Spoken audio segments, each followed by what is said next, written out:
Ouais, Jamal, forcément déçu du résultat ce soir. Bah forcément très déçu. Je pense qu'on s'est mis en danger tout seul.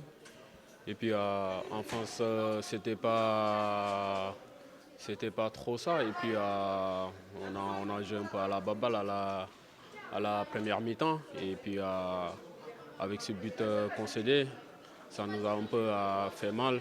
Mais après la mi-temps, on s'est dit les choses clairement au vestiaire. Et on devait se rattraper en égalisant et puis essayer de passer devant eux. Mais malheureusement, avec les occasions qu'on a eues, ça ne s'est pas fait. Donc on va pas se reposer sur ça. On va rentrer tranquillement, on va continuer à travailler, à discuter entre nous pour pouvoir revenir en force et puis enchaîner de belles victoires. Comment tu analyses ça? Parce que cette équipe à Brest, elle a montré un visage. On n'a pas l'habitude de la voir comme ça, déjouer, perdre des ballons aussi rapidement. Il a fallu attendre 20 minutes pour voir une première occasion.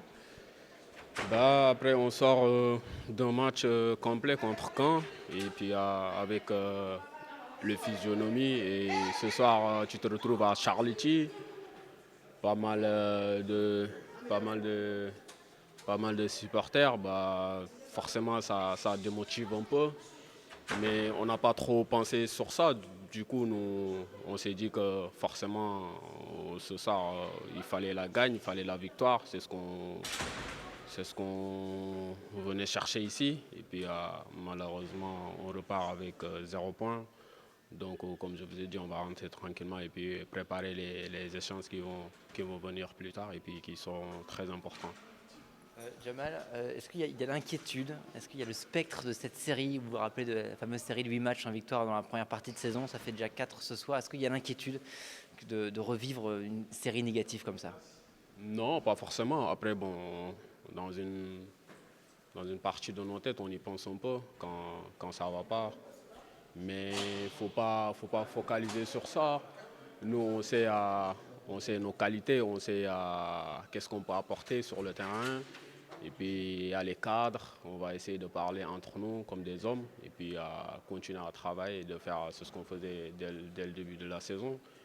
Ce n'est pas le moment de changer quoi que ce soit. Tout le monde participe à fond aux entraînements, chacun amène quelque chose, mais aujourd'hui, ce n'était pas le cas, donc il ne faut pas s'attarder trop sur ça et puis faire un bon match à domicile face à Orléans et puis on oublie tout ça. C'est par la discussion entre vous que ça peut s'améliorer, ça, parce que ce visage, il est, on le redit, pas habituel. Je pense que ça peut apporter quelque chose. Après, forcément, on a un objectif. Donc si ça ne va pas et puis on ne se parle pas entre nous, ça aide pas. Et il y a le staff qui sont là, et puis il y a les cadres, et puis il y a pas mal de jeunes qui prend les paroles au vestiaire avant les matchs, à la fin. On va s'appuyer à ce qui a été fait sur cette deuxième mi-temps, et puis on oublie cette première mi-temps, et puis je pense que quand on va parler entre nous comme des hommes, je pense que ça peut aider, et puis ça peut nous procurer des belles occasions devant nous.